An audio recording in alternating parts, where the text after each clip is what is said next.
ऋग्वेद के प्रथम मंडल का 100वां सूक्त, मंत्र 6।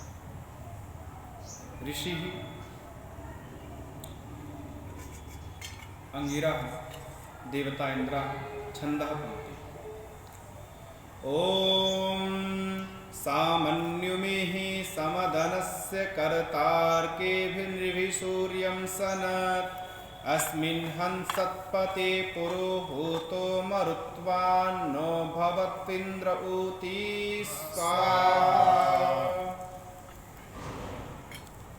जैसे सूर्य को प्राप्त होकर सब पदार्थ अलग अलग प्रकाशित हुए आनंद के करने वाले होते हैं, वैसे धार्मिक न्यायाधीशों को प्राप्त होकर पुत्र पौत्र स्त्री तथा सेवकों के साथ वर्तमान विद्या धर्म और न्याय में प्रसिद्ध आचरण करने वाले होकर मनुष्य कल्याण करने वाले होते हैं। अगला मंत्र जिस प्रकार से सूर्य को प्राप्त होकर मतलब सूर्य के प्रकाश में सारे पदार्थ अलग अलग प्रकाशित होते हैं, पता लगता ये पदार्थ, और ऐसे प्रकाशित पदार्थ में आनंद देने वाले होते हैं, वैसे ही जो धार्मिक न्यायाधीश होते हैं, जज जो होते हैं धार्मिक हैं अगर, तो ऐसे धार्मिक न्यायाधीशों को प्राप्त होकर या इनके पास जाने पर पुत्र पौत्र स्त्री तथा सेवकों के साथ वर्तमान विद्या धर्म और न्याय में प्रसिद्ध आचरण करने वाले, जो धर्म और न्याय में आचरण करने वाले लोग हैं वो कल्याण करने वाले या उनका कल्याण होता है। अगला मंत्र ओम तमुतयोरणयच्छूरसातौ तं क्षेमस्य क्षितया कृणवत्रां सा विश्वस्य करुणस्येष एको मरुत्वान्नो भवत्विन्द्र ऊती स्वाहा। मनुष्यों को चाहिए कि जो अकेला भी अनेक योद्धाओं को जीतता है उसका उत्साह संग्राम और व्यवहारों में अच्छे प्रकार से बढ़ा। प्रोत्साहन से वीरों में जैसी शूरता होती है वैसे निश्चय ही किसी और प्रकार से नहीं हो सकता। जो व्यक्ति जैसे अच्छे कामों में लगा हुआ होता है, अच्छे कामों में लगे हुए व्यक्ति का हमें उत्साहवर्धन करना चाहिए। क्यों? उत्साहवर्धन करने से उसमें एक उत्साह आता है उस काम को और अच्छा और बढ़िया करने का। यही मंत्र में बताया।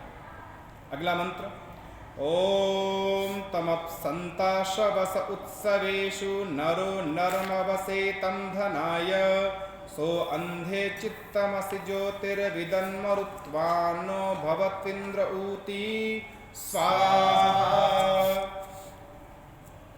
भावार्थ,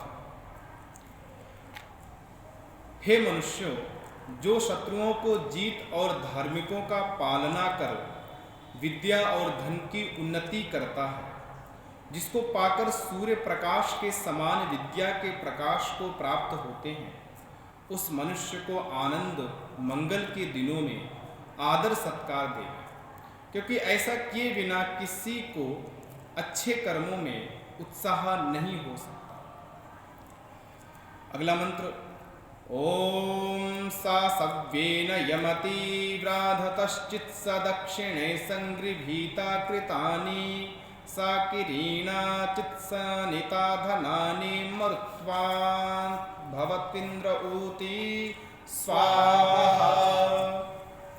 भावार्थ, जो सेना की रचनाओं और सेना के अंगों को शिक्षा व रक्षा के विशेष ज्ञान को तथा पूर्ण युद्ध की सामग्री को इकट्ठा कर सकता है, वही शत्रुओं को जीतने और प्रजा की रक्षा करने योग्य होता है। ऐसा राजा ही जो शिक्षा व्यवस्था और रक्षा व्यवस्था को अच्छा कर सके अपने देश में, ऐसा राजा ही प्रजा की और शत्रुओं से प्रजा की रक्षा कर सकता है।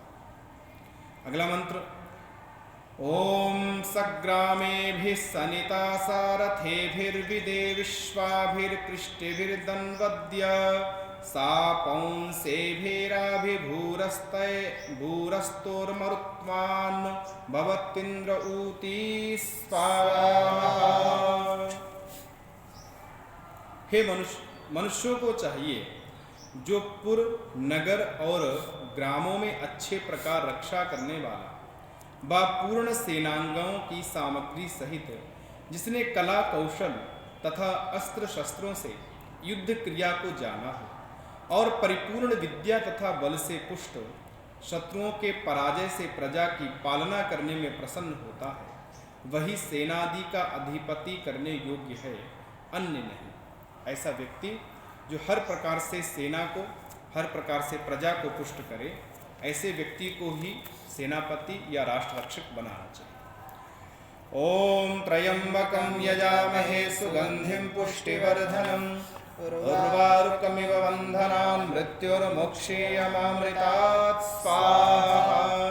ओम त्र्यंबकं यजामहे सुगंधिं पुष्टिवर्धनम् उर्वारुकमिव बन्धनान् मृत्युर्मोक्षीयमामृतात् स्वाहा। ओम त्र्यंबकं यजामहे सुगंधिं पुष्टिवर्धनम् उर्वारुकमिव बन्धनान् मृत्युर्मोक्षीयमामृतात् स्वाहा। ओम यदस्य कर्मणोत्यरीरिचं यद्वा न्यूनमिहाकरम् अग्निष्टस्विष्टकृतविद्यात् सर्वं स्विष्टं सुहृतं करोत मे। अग्नये स्विष्टकृते सुहृतहुते सर्वकार्यनिश्चित्ताहुतेनां कामानां समर्धयत्रे सर्वान् कामान् समर्धय स्वाहा। इदमग्नये स्विष्टकृते इदं नमः। ओम स्वाहा। इदं प्रजापतये नमः। ओम सर्वं वै पूर्णं स्वाहा। ओम सर्वं वै पूर्णं स्वाहा। ओम सर्वं वै पूर्णं स्वाहा।